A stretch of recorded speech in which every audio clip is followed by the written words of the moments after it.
Bueno, en esta segunda entrega sobre las formas del grotesco, nos vamos a sumergir en esta otra modalidad que asume lo grotesco, en tanto el cuerpo carnavalesco, lo grotesco subversivo en el propio cuerpo se va a convertir en el centro entonces de la forma grotesca.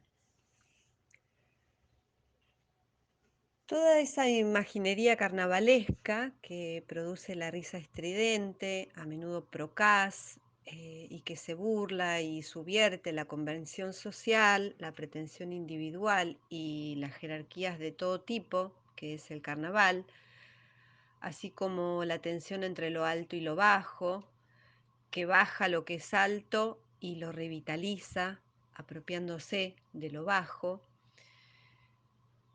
Hacen de lo carnavalesco eso que opera en el ámbito público, en esa fiesta en la que se producen o tienen lugar estas subversiones del orden.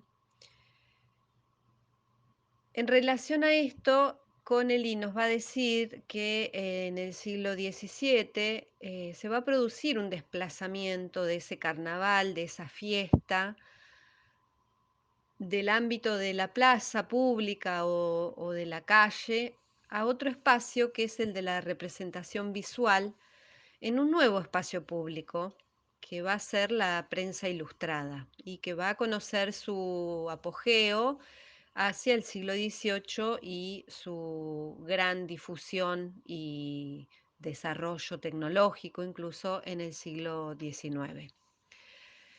Entonces esa tradición popular ligada a lo carnavalesco se va a continuar y se va a actualizar bajo la forma fundamentalmente de la caricatura, dice Connelly.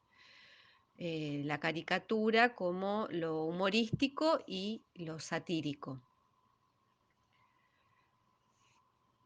Las tradiciones que confluyen en esta versión de lo grotesco, por supuesto, provienen, por un lado, de la obra de Rabelais, en términos literarios, ¿no? Con su Gargantúa y Pantagruel. Y a propósito de esto, traigo una referencia de Bakhtin en su estudio sobre la obra de Rabelais para intentar ir hacia una definición de este cuerpo grotesco, de este cuerpo carnavalesco. Nos dice, el cuerpo grotesco es un cuerpo en movimiento.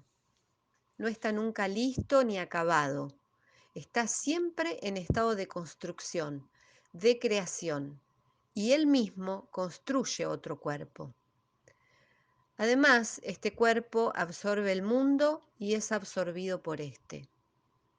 Así, la lógica artística de la imagen grotesca ignora la superficie del cuerpo y no se ocupa sino de las prominencias, de las excrescencias, de los bultos y orificios, es decir, únicamente de lo que hace rebasar los límites del cuerpo e introducirse a fondo de ese cuerpo. Montañas y abismos, tal es el relieve del cuerpo grotesco, o para emplear el lenguaje arquitectónico, torres y subterráneos. Bueno, en esta imagen vemos una portada al prólogo de una de las ediciones de Gargantúa y Pantagruel, ilustradas por el gran grabador francés Gustave Doré, sobre el que vamos a volver luego. En esta modalidad entonces de lo grotesco, carnavalesco, la risa, lo cómico, va a ser la forma que asumirá la crítica a esa sociedad moderna. La risa como la idea aniquiladora del mundo, dice Richter, la idea aniquiladora de lo humorístico, o la risa satánica de la que nos habla Baudelaire, el humor como una de las formas, así como veíamos con lo fantástico, de resquebrajar y poner en cuestión, sino demoler, las formas del orden.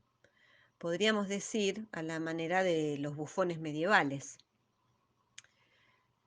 Dice Nietzsche hacia fines del siglo XIX a través de Zaratustra: la risa es la estética del mal.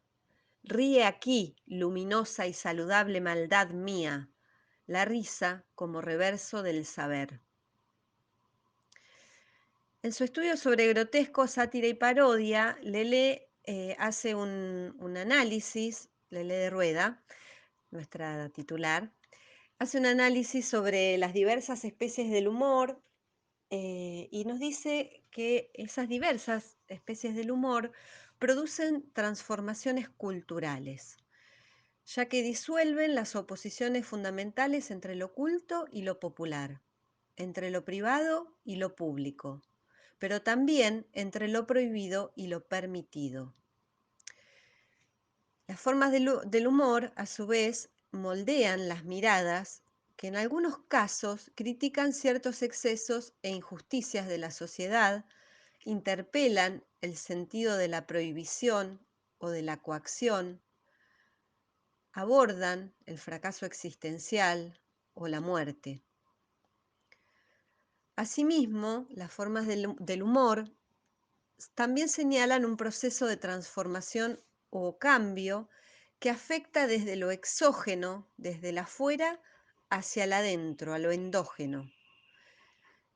En este marco se asiste a la construcción de textos y de imágenes que trabajan el exceso y la carencia, ya sea individual o colectiva, en una conjunción de lo cómico y de lo trágico. Son como marcas que no solo proponen rasgos distintivos y estereotipados, sino que presentan un reordenamiento del gusto también. Esas formas del humor también van hacia un reordenamiento del gusto.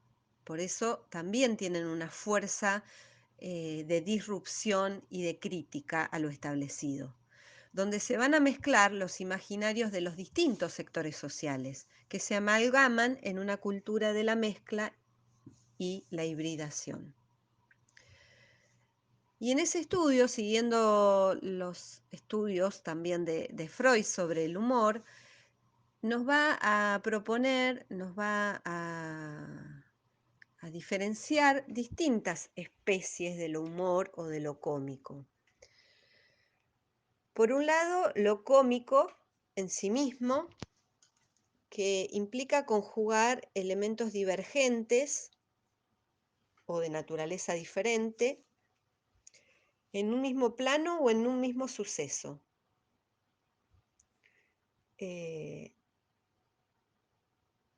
Ya sea en una acción, en un suceso o en un cuerpo, en el que se van a quebrar las relaciones lógicas previstas o de lo verosímil, tanto en los significados de eso que se construye, como también en las formas.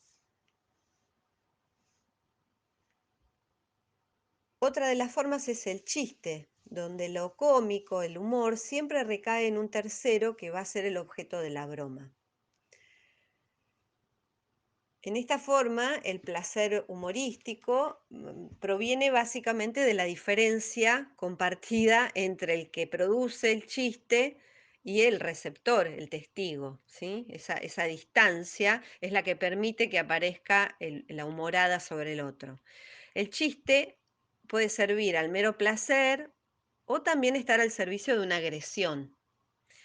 Y en ambos sentidos, dice Freud, produce un efecto liberador que está motivado por un descalabro que es fruto de esa simetría entre el que provoca el chiste y el que lo reciba.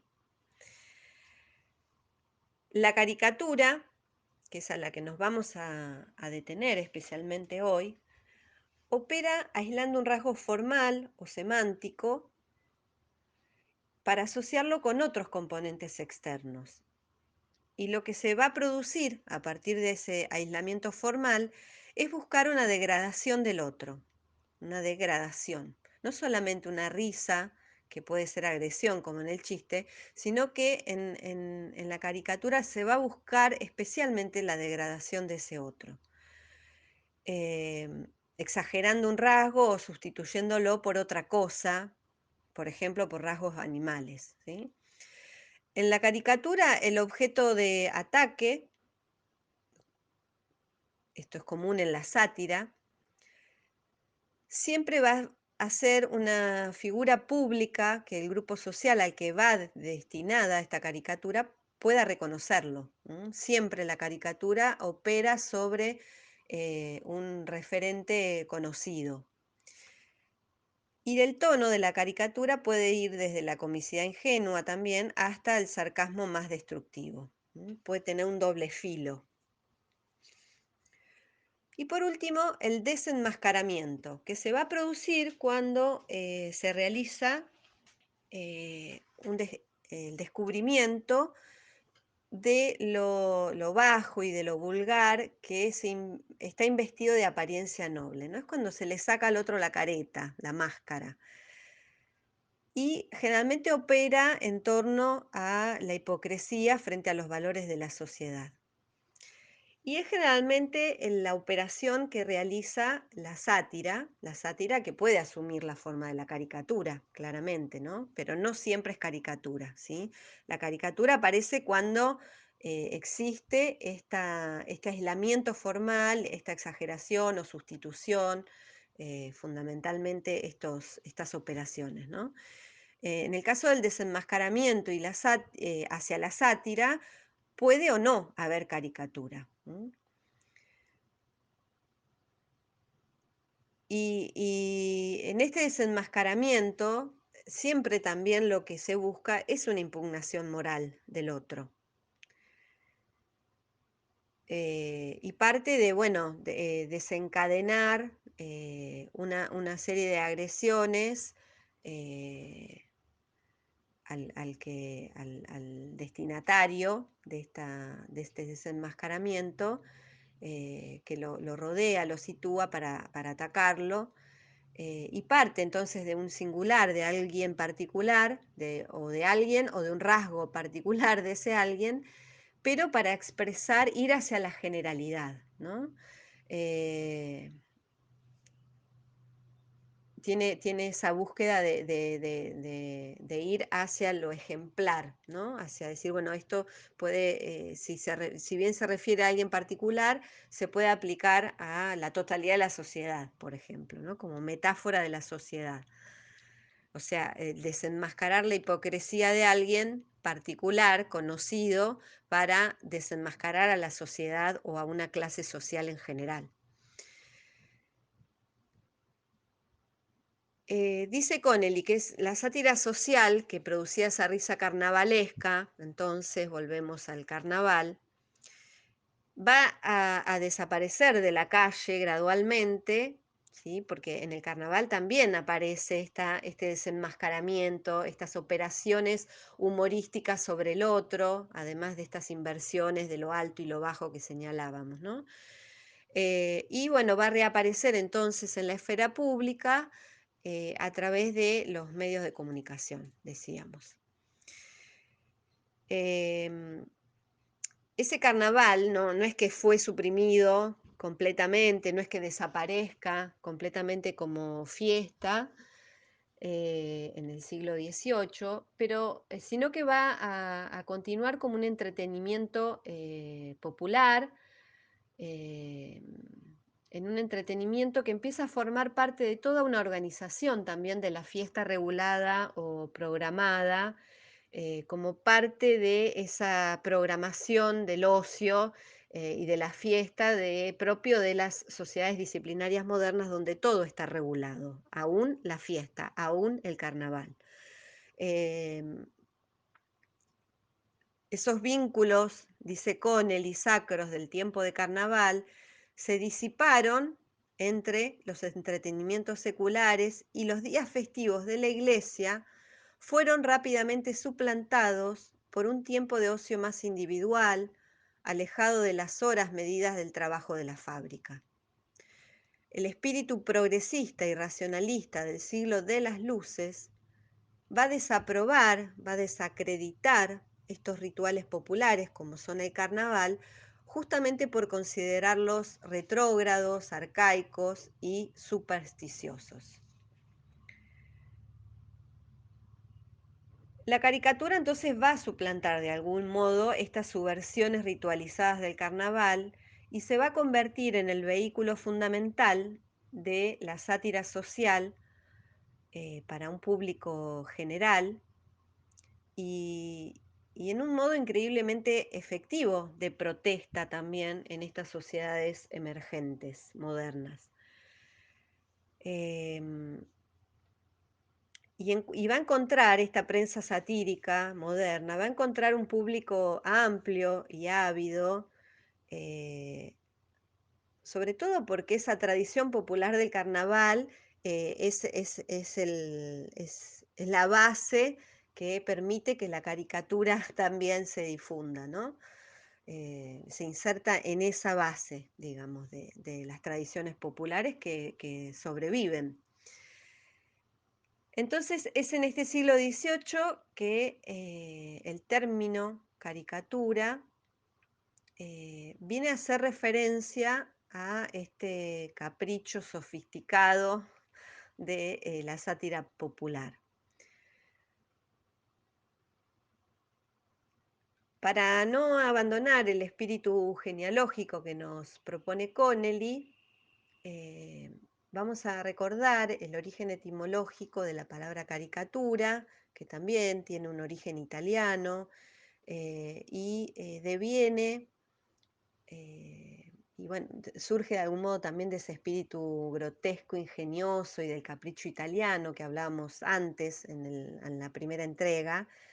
Y bueno, su raíz etimológica proviene de la palabra caricare, que significa sobrecargar, y con esa palabra se designaban en el siglo XVI a los bocetos de retratos exagerados y satíricos que los hermanos Carracci hacían en la calle en Italia, en Roma. Bocetos rápidos de los transeúntes, como un juego para relajarse de alguna manera de las exigencias del taller. Ese es el origen de la palabra caricatura. En el siglo XVII, la gran referencia, el comienzo, digamos, de la caricatura es Jacques Caliot, que lo habíamos nombrado anteriormente como referencias de Watteau o del mismo Hogarth, y es el que va a tomar esta forma de los caricares para desarrollar una serie de aguafuertes sobre los personajes de la comedia del arte y especialmente de las formas carnavalescas callejeras, centrándose especialmente en los personajes deformes, los enanos, los jorobados, los que tienen alguna afección, los que viven en la calle. eh, y a partir de estas imágenes es que se empieza a utilizar el término grotesco para hablar de estas caricaturas. Eh, Connelly señala este momento como un quiebre en el uso de la categoría grotesco que se venía usando, como vimos antes, desde el Renacimiento, para comenzar a llenarse de un sentido moderno en tanto caricatura, grotesco como caricatura. Estas figuras que vemos acá, que Caliot las llama figuras Gobi, son las bufonadas de la calle que tienen un humor centrado fundamentalmente en lo procaz, en lo escatológico, eh, como una clave satírica de la moral de la época. La máscara y el bufón, pero también los 7 pecados capitales como un tema que va a aparecer otras veces más a lo largo de la modernidad, varias veces más, para hablar de la hipocresía y la corrupción de la sociedad moderna. Bueno, aquí volvemos a Gargantúa y Pantagruel, este libro publicado en 1534, sobre todo por la influencia y la popularidad que va a asumir en el siglo XIX. Rabelais era un monje que fue perseguido por esta obra en la que va a narrar la historia de estos dos gigantes, que es Gargantúa, el padre, y el hijo Pantagruel. Historias narradas desde un humor también completamente escatológico y también violento. Eh, Pantagruel y Gargantúa no son unos ogros, unos gigantes ogros que asustan, sino todo lo contrario, son gigantes bondadosos y glotones.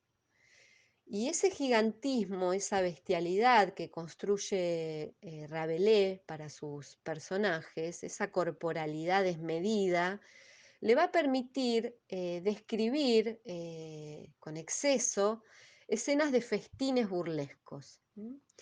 La infinita glotonería de estos personajes, de estos gigantes, que siempre están buscando momentos para comer y siempre ese espíritu glotón abre, inicia numerosos episodios cómicos y groseros y escatológicos, ¿no? Donde el comer se mezcla con escenas escatológicas, fruto del comer, los pedos, los eruptos, las carcajadas, todos son exabruptos.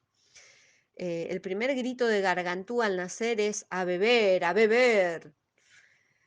Y el mismo Rabelais en el aviso al lector que sale en su primera edición nos dice que su intención ante todo es hacer reír. Pero bueno, en su prólogo también nos va a decir que su intención más seria y un sentido profundo de su historia, oculta tras lo grotesco, es hablar de la sociedad, ¿no? Entonces hay en su presentación también una voluntad explícita de Rabelais de dejar un poco perplejo y sumido en la ambigüedad para perturbarnos, ¿no? Bueno, ¿de qué se trata? ¿Esto es un chiste o nos está hablando seriamente del mundo? Bueno, acá vemos algunas silografías de una de esas primeras ediciones de 1565 de François Desprez, Los extravagantes sueños de Pantagruel. Bueno, recordemos que en el siglo XVII también la palabra grotesco se usaba para designar los sueños de los artistas, el universo de los sueños, de las pesadillas, que también reaparece después, lo veremos. Y bueno, de aquí nos vamos a Gustave Doré, a partir de su ilustración de Gargantúa y Pantagruel, y me interesa detenerme un poco en su figura para comprender también la importancia que va a tener la cultura del libro impreso en el siglo XIX. Gustave Doré nace en Francia en 1832, va a morir en 1883 y va a ingresar al mundo de la ilustración muy joven, a los 15 años, como ilustrador para la casa Aubert, que era el socio de Charles Philippon, con el que también va a trabajar. Y ahí va a editar sus primeras historias con estampas sobre un repertorio que proviene fundamentalmente de la fábula animal, de la obra de Granville también, que veíamos antes, y del ginebrino Rodolphe Topfer, perdón. Luego se va a insertar también en el mundo de la caricatura y de la sátira política en la prensa periódica, como muchos de sus contemporáneos. Es contemporáneo y colega del propio Dumier también, que también trabaja para Charles Philippon. Eh, y en el 48, esto es en la década del 30, trabaja para la caricature y después para el Charivari. Y tras un periodo de prueba, también se le contrata en 1848 para ilustrar el Museo Francés Inglés, que son estas publicaciones del siglo XIX, estas publicaciones periódicas con un carácter muy enciclopédico, también dirigida por Philippon, en el que Doré va a transitar por distintos temas y que van desde escenas costumbristas a episodios históricos, páginas religiosas, que después también él desarrolla en la pintura, pero que le dan cuenta de una versatilidad en Doré, no solamente en lo técnico, sino también en el universo de temas que aborda. Respecto del mundo del libro, Doré va a adquirir una reputación muy importante o muy notoria a partir de sus primeras ilustraciones de la obra de Rabelais, justamente, y de los cuentos droláticos de Balzac, que es contemporáneo, en 1855. Nos dice, él se propone así, el mismo Doré dice, me propongo hacer en un formato uniforme y con el propósito de conformar una colección todas las obras maestras de la literatura, ya sea épica, cómica o trágica. Se va a empezar a especializar en la literatura excéntrica, la literatura más rara, no tan de los clásicos, pero rápidamente empieza a ilustrar los clásicos franceses, italianos, alemanes, españoles y también todos los clásicos ingleses. Y bueno, adquiere una difusión internacional en su época que no tenía parangón en la historia del arte, ni mucho menos en la edición de libros en el siglo XIX. Se va a convertir de alguna manera en uno de los grandes comunicadores de la cultura europea. No solo por esto, porque ilustra los clásicos, sino también como el Dante o la Divina Comedia del Dante, Rabelais, el Quijote de Cervantes, las fábulas de La Fontaine, a Milton, sino también a sus contemporáneos como Balzac, Gautier, el mismo Edgar Allan Poe, Coleridge, Tennyson, o sea, Shakespeare, llega a hacer ilustraciones también para algunas ediciones de Shakespeare. Y en la década del 60 hace una ilustración de la Biblia y del infierno de Dante, con el que se consagra finalmente como uno de los ilustradores más importantes de Europa, de su generación, eh, y logra también una gran fortuna considerable para la época, por esto y además porque funda, estos datos hablan también de cómo se va configurando el campo del arte autónomo en esta Europa decimonónica. Abre en Londres en 1867 su propia galería de arte junto con un socio, que es la Doré Gallery, en la que va a vender sus obras. Entonces es un artista que habla un poco encarna en sí la figura de un artista total, porque no tiene límites, dibuja, hace caricatura, ilustra, es un grabador virtuosísimo, acuarelista, también es pintor, también hace escultor, sino que también se convierte en el propio promotor de su obra, ¿no? Esto es un carácter muy propio de la modernidad. Bueno, estas ilustraciones que vemos están realizadas con la técnica de la silografía, del grabado en madera, y en este caso me interesa de la imagen ver cómo confluye también en este universo de Doré los mundos de Granville o la merienda de locos de Alicia, también el Bosco, por supuesto, que es una tradición que llega a través de Gargantúa, ¿no? De las ediciones clásicas de Rabelais, para hacer su propia versión, ¿no? Cómo van a confluir acá todas estas iconografías, estas formas de lo fantástico que veíamos en la entrega anterior. Bueno, y esta es una versión de Gargantúa y Pantagruel de un caricaturista inglés contemporáneo, un poquito posterior en realidad a Hogarth, que veíamos la clase anterior, de George Cruikshank, que también es una versión para Gargantúa, para una edición de Gargantúa y Pantagruel.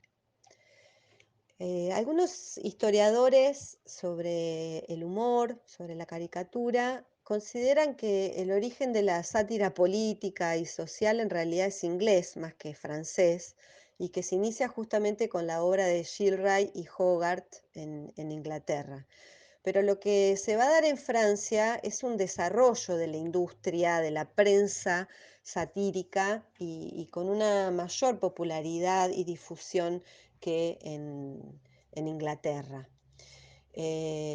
Sobre todo a partir de la década de 1830, en torno a dos periódicos fundamentales fundados por Philippon, los dos, que es este que decíamos hace un ratito, de la caricatura, fundado en 1830, y el Charivari, fundado en 1832. Los dos van a conocer la censura por parte del poder político, de esa restauración monárquica que atraviesa Francia. Y este dato también nos permite tomar dimensión de la importancia que tienen estos dispositivos visuales y literarios en la formación de la opinión pública de ese ciudadano moderno, ¿no? En las formas, en cómo estas formas de la crítica también pueden ser promotoras de la revuelta, ¿no? O sea, hay una peligrosidad política en estas formas del arte que merecen la censura. Eh, También hay en el siglo XVIII otras publicaciones satíricas que aparecen en distintos países de Europa, pero que están más estrictamente ligados a la sátira de los usos y costumbres, ¿no? Una sátira de la moda, de los usos de la moda de la época, más que a la coyuntura política, que de todas maneras son muy importantes porque van a tener una gran influencia, por ejemplo, en cierta forma del humor que aparece en nuestro continente, ¿no? En el siglo XIX, que bueno, ya veremos el año próximo. Bueno, en esta caricatura de Cruikshank, publicada en 1819 en un periódico inglés, se va a satirizar a la República Francesa recordemos que desde la Revolución Francesa hasta, bueno, estas primeras décadas del siglo XIX, es un momento de una gran tensión, no solo económica, también política y de disputas imperiales entre Francia e Inglaterra. Y bueno, uno de los modos en los que se van a sacudir entre un imperio y otro es a través de la sátira caricaturesca. Bueno, esta de Cruikshank va a satirizar a la República Francesa con ese cuerpo mitad humano, mitad máquina del terror, que es la guillotina. Y bueno, acá podemos ver uno de estos procedimientos retóricos que caracterizan a la caricatura, que es la sustitución, ¿sí? Bueno, acá el cuerpo es sustituido por la máquina guillotina. Y también vemos otra de las características de la prensa ilustrada en las caricaturas, que es, por un lado, el epígrafe, el texto, que ancla el sentido de la imagen, y también de estos textos que aparecen en la imagen, en globitos o en tiras, que son las filacterias, que también van a aportar información y van a anclar el sentido y la función de esa imagen. Eh, Siempre para poder comprender para poder leer una imagen caricaturesca, de sátira política, no solamente necesitamos muchos intertextos históricos de la época, sino bueno, también comprender estas construcciones que tienen que ver con cómo las sociedades, el pueblo va construyendo imágenes de los otros, ¿no? Como en este caso, del poder, para poder comprender la totalidad del mensaje. Bueno, o sea, siempre la caricatura y la sátira nos remite a otras referencias, ¿no? Que exceden la propia imagen. A veces en este sentido aparece otra de las formas del humor, que es la parodia, ¿no? Que también siempre remite a la existencia de un texto, de otra referencia, de otra fuente para poder comprender. Bueno, en este caso el epígrafe dice, es una traducción difícil de hacer, pero más o menos sería algo así como un reformador extremo, un cuello para la cabeza de la nación. Bueno, y acá nos pasamos a esta caricatura del gran David en su faceta caricaturista. Es de 1793, es una caricatura hecha por encargo. El Comité de Salud Pública, que en ese momento post toma de la Bastilla es el principal cuerpo de revolucionarios em, del gobierno, le va a pedir a David, en estas palabras, que utilice su talento y todos los medios a su alcance para aumentar el número de caricaturas capaz de despertar el espíritu público y hacerle percibir de manera precisa cómo los enemigos de la libertad y la república son atroces y ridículos. Bueno, acá el ejército de las jarras, en la que se presenta al monarca inglés George III, que tiene orejas de burro y en lugar de ir en carruaje es conducido o él conduce a un pavo que se lo identifica con el primer ministro inglés, Pitt. Bueno, todas estas referencias tienen que ver con estas construcciones que decía antes. Tenemos que saber que al ministro Pitt se lo identificaba con un pavo para poder leer que es el ministro Pitt. Y en el fondo vemos esta artillería, este ejército, eh, que en lugar de tener cuerpos de soldados, tiene recipientes para hacer enemas, ¿no? Hay una sustitución ahí del cuerpo heroico del soldado por enemas. Em, y en la izquierda vemos a soldados ingleses que mueren sucumben bajo los excrementos lanzados como balas por los soldados franceses allí arriba desde la fortaleza. Em, bueno, en este caso en esta segunda caricatura de David, vamos a ver otra operación que es la demonización del rey Jorge, también es el mismo rey, que manteniendo los signos de su investidura, como es el cetro, la corona, se ha convertido en diablo, en demonio, que lanza fuego por su trasero, que además es su cara, al pueblo al que le ha extraído todas las riquezas en impuestos. Y bueno, esto es como metáfora también de la monarquía absoluta, ¿no? Más allá del caso puntual de Inglaterra y de Jorge III. Hay ahí también una lectura sobre las formas monárquicas. Bueno, y estas son unas caricaturas anónimas del siglo XVIII francés en las que se satiriza la figura de María Antonieta por, entre otras cosas, su fama de ninfómana.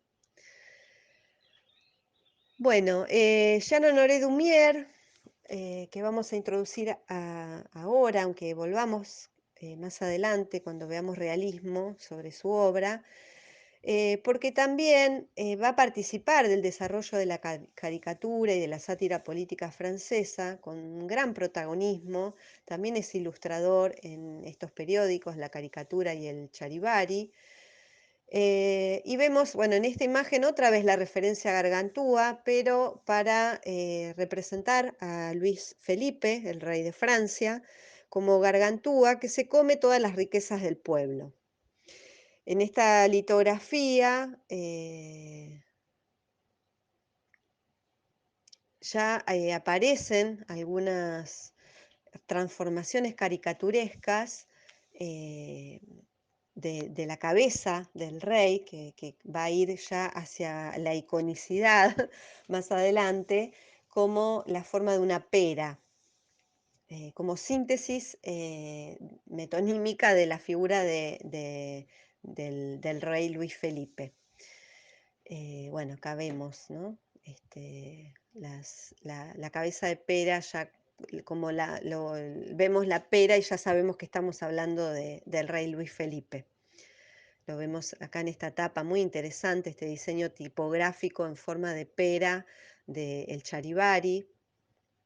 Bueno, estas formas de representar al rey causaron tal conmoción que le va a significar un juicio al diario por el cual tiene que abandonar su difusión de sátira política, ¿no? Bueno, esto es, como dice Marcela Gené, marca un gran antecedente y nos habla, como decíamos antes, sobre el poder de la imagen satírica, ¿no? Baudelaire es gran crítico de arte del campo francés, del campo del arte francés del siglo XIX, le va a dedicar una serie de ensayos y de escrituras a las formas del humor, en particular a la caricatura, y nos va a decir a propósito de Dumier, dice, la caricatura es un caos, una prodigiosa comedia satánica con atavíos variados y grotescos. Con la caricatura, con esa especie de argot plástico, se podía decir y hacer comprender al pueblo todo lo que se quisiera. Bueno, Dumier, escultor también, ¿no? Estos bocetos escultóricos de sus caricaturas, estos modelados en arcilla a modo de boceto que luego le van a servir para hacer sus litografías. En este caso, una caricatura de Jacques Lefebvre, que es un banquero y un diputado, al que, bueno, acá vemos también otra de estas operaciones de la caricatura, que es la exageración de un rasgo fisonómico, en este caso la nariz. Y me interesaba compartirla también en el sentido de que Dumier va a traer al terreno de la escultura un lenguaje que es el de la caricatura en la escultura, pero también materialidades y procedimientos que no existían, que no eran habituales en la escultura clásica académica de su tiempo, ¿no? Como es la arcilla, por ejemplo. Bueno, en esta caricatura de André Gili para la edición número 66 del periódico La Luna de 1866, vemos al gran Courbet, cuyo ego está caracterizado en este mirarse a sí mismo, en ese autorretrato en el que su figura es la de un gigante, tan gigante incluso como esa jarra de cerveza que nos habla de sus hábitos desmedidos con el alcohol.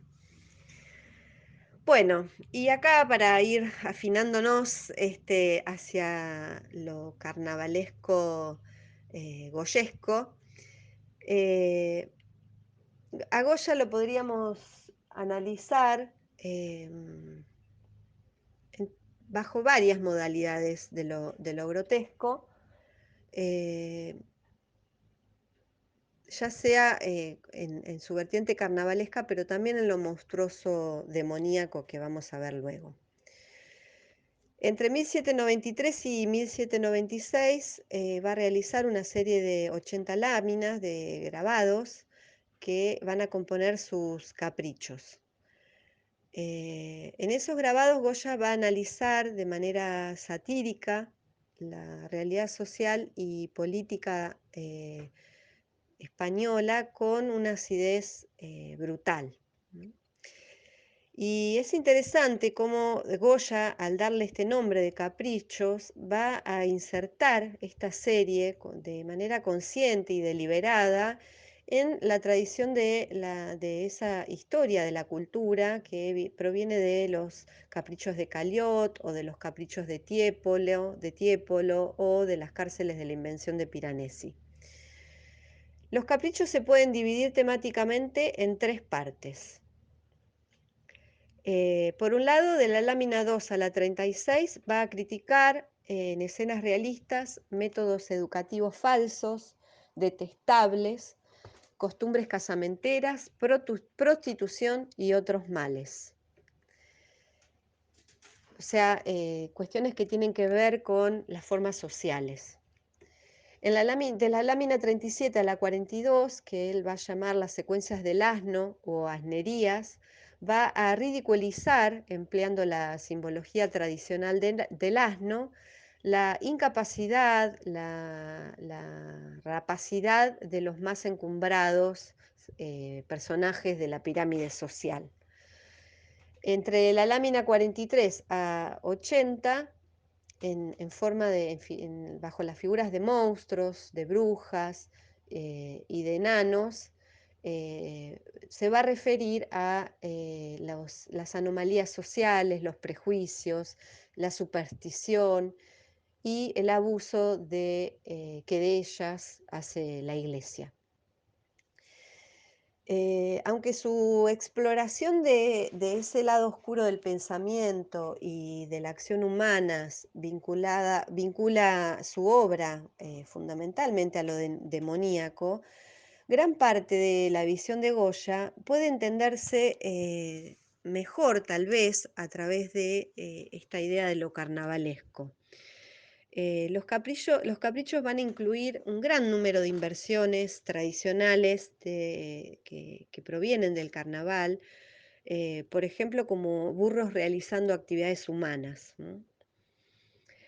Nos dice Connelly, los caprichos presentan una interpretación del cuerpo carnavalesco nunca visto hasta entonces. Si la imaginería tradicional carnavalesca moraba en lo más alto del cuerpo, dice Connelly, Goya emplea distorsiones propias de la caricatura para exhibir todas las deformidades del carácter.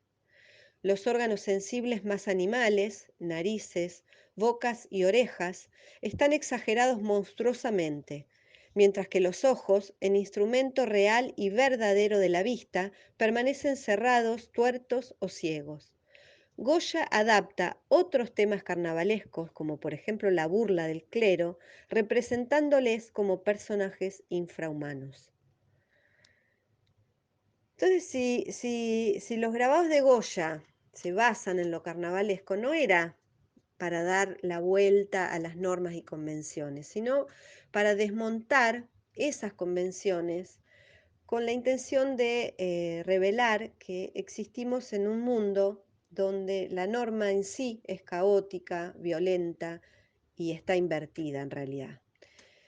Goya manipula el cuerpo carnavalesco en una inversión grotesca de la modernidad ilustrada, nos dice Connelly. Y para cerrar con Goya, una cita otra vez del gran Baudelaire que dice: Goya es siempre un artista y a menudo tremendo.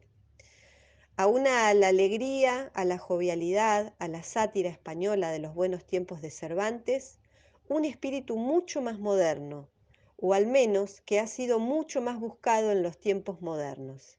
El amor a lo inacible, al sentimiento de los contrastes violentos, los espantos de la naturaleza y de las fisonomías humanas, extrañamente animalizadas por las circunstancias. Sabbat de la civilización. La luz y las tinieblas juegan a través de todos esos grotescos, horrorosos. ¡Qué singular jovialidad!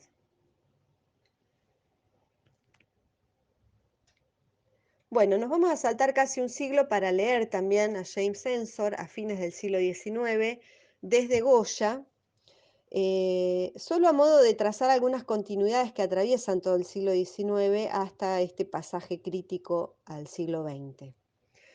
Ensor, que es un pintor belga, que prácticamente no salió de su Bélgica natal, a diferencia de los artistas de su época que viajaban de acá para allá. Eh, Su obra va a dar cuenta también de una mirada profundamente crítica y corrosiva, con algunos ingredientes más nihilistas propios de su época, pero que se ligan claramente, por un lado, el humor macabro de Goya, pero también a la tradición de la sátira política. Vemos en sus pinturas, por ejemplo en esta que estamos viendo, influencias del lenguaje gráfico de la caricatura, sobre todo en estas formas compositivas y de la retórica visual que nos remiten a esas tradiciones de la sátira gráfica. En este caso vemos este óleo que se llama Alimentación Doctrinaria de 1889, en la que están representados distintos sectores del poder, militares, sacerdotes, monarca, el burgués, que están defecando sobre el pueblo. No solo reconocemos los mismos temas, sino también esto que decíamos de un lenguaje visual común con esas caricaturas, ¿no?, que vimos antes. Lo carnavalesco en Ensor vuelve sobre la forma de la máscara y la danza macabra. Vamos a ver que en su obra van a aparecer las máscaras, las marionetas, esqueletos, alegorías fantásticas. La máscara y el carnaval, que vienen también de Tiepolo, de Pietro Longhi, de Calot, del mismo Watteau, en esa confusión entre ficción y realidad, la vida como actuación que decíamos en Watteau, y de Goya, que reaparece para hablar de un mundo, de un nuevo estado de disolución de este fin del siglo XIX, que nos detendremos más adelante.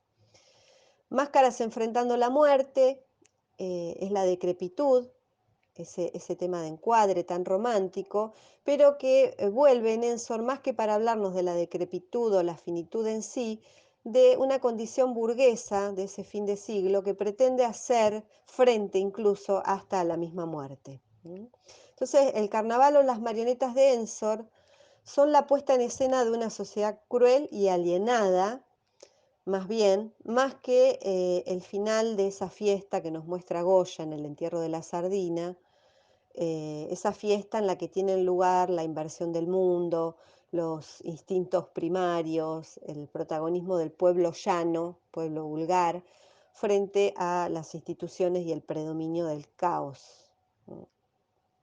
Perdón, eh, en realidad el protagonismo de ese pueblo frente a las instituciones y un caos que predomina frente al orden, ¿no? Bueno, también le dedica una serie de aguas fuertes coloreadas a mano a los pecados capitales. Bueno, y ahora sí, para cerrar, vamos a vamos a saltar al absurdo, con el mundo del revés, partiendo de esta tradición iconográfica del mundo al revés, que aparece en la estampa popular del siglo XVI y va a adoptar rápidamente la forma de pequeñas viñetas impresas. Hay algo también precursor de la historieta acá, que en el siglo XVI se va a usar, en ese siglo también de la Reforma Protestante, ¿no? Se va a usar tanto para reforzar la convicción reaccionaria de una decadencia de los principios morales de la sociedad, o también para su efecto contrario, es decir, apoyando la renovación social. Pero en ambos casos se va a recurrir a ciertas formas de la sátira. Fue el motivo principal que va a inspirar numerosos grabados del siglo XIX también, esta idea del mundo al revés. No va a sufrir grandes cambios hasta que, bueno, a fines del siglo XIX desaparece, ¿no?, del mundo de la ilustración y de la gráfica. Podemos sintetizar algunas características formales bueno, haciendo un análisis iconográfico de estas estampas, agruparlas en algunas formas comunes. Por un lado, vemos algunas que lo que buscan es una inversión de las normas y la jerarquía social. Por ejemplo, el niño que castiga a los padres. Una subversión o desequilibrio en la relación entre personas y animales. Los animales conducen a los hombres, por ejemplo, ¿no? El burro conduce en el carro al hombre animal, caballo. Una inversión en las relaciones entre los propios animales, los débiles, los conejos que cazan al fuerte, al zorro. Y una subversión también del mundo de los objetos, los barcos, por ejemplo, que navegan en la ladera de una montaña, por ejemplo. Bueno, estas viñetas estaban confinadas sobre todo a la literatura popular, de nivel más bajo, más económico, bajo la forma de hojas volantes o pequeños periódicos, destinado a un público más pobre que no podía gastar dinero en libros, ¿no? Entonces están dirigidos sobre todo a ese público. Bueno, acá vemos un frontispicio de una edición acompañado con un verso de Quevedo, uno de los escritores de la literatura de oro española. Todo se ha trocado ya, todo al revés está vuelto. Las mujeres son soldados y los hombres son doncellos. Los mozos traen cadenita, las niñas toman acero, que de las antiguas armas solo conservan los petos. Bueno, y la organización en el diseño de la página que vemos, que son todos cuadraditos, así como a la manera de una historieta, también tiene que ver con este modo de impresión en una sola página. Las primeras se van a hacer con la técnica xilográfica y cuando se inventa la litografía a fines del siglo XVIII, se van a difundir con una riqueza cromática mayor en el siglo XIX. Bueno, y en esta clave del absurdo caemos a El sinsentido de Edward Lear, este libro de Edward Lear, que se hace su primera edición en 1846 en Inglaterra.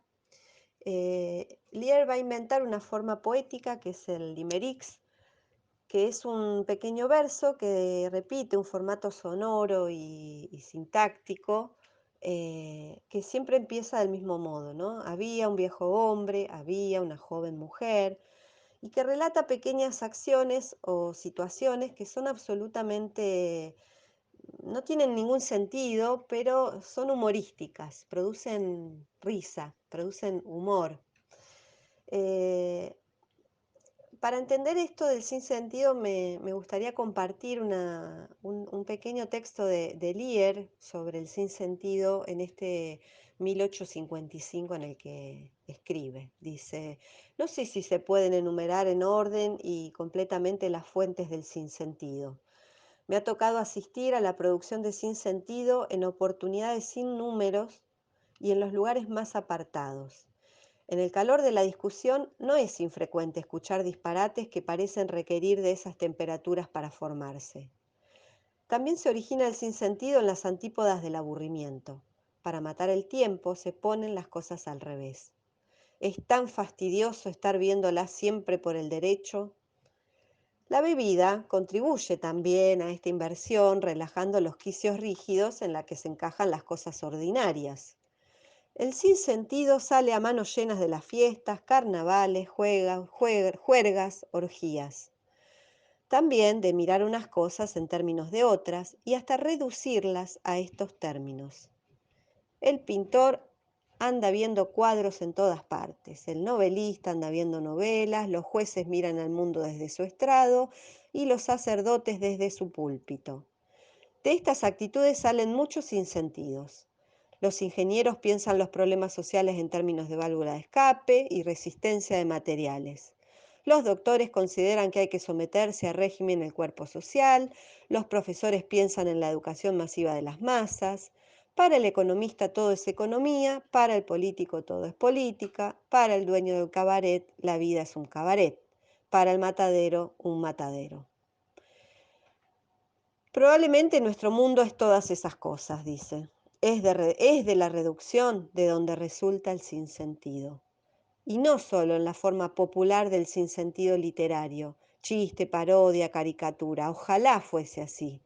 Hemos asistido en este siglo a la pretensión militante de reducirlo todo a la lucha de clases, a la razón pura, al nuevo régimen, a la liberación del hombre con la consecuencia de migraciones masivas, liquidaciones, guerras civiles, encarcelamientos de ciudades y pueblos enteros.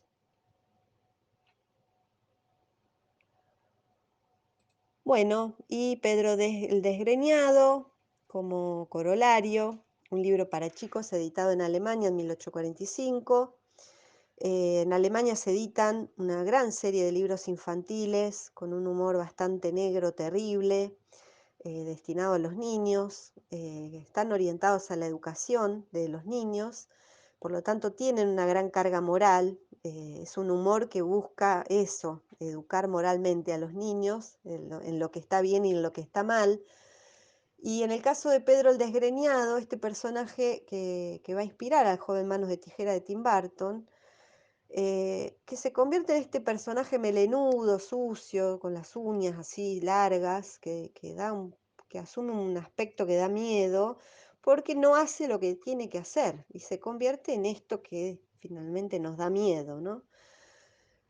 En ese libro se van a suceder diferentes historias en la que a los niños siempre les pasan cosas terribles porque desafían las reglas, el deber ser.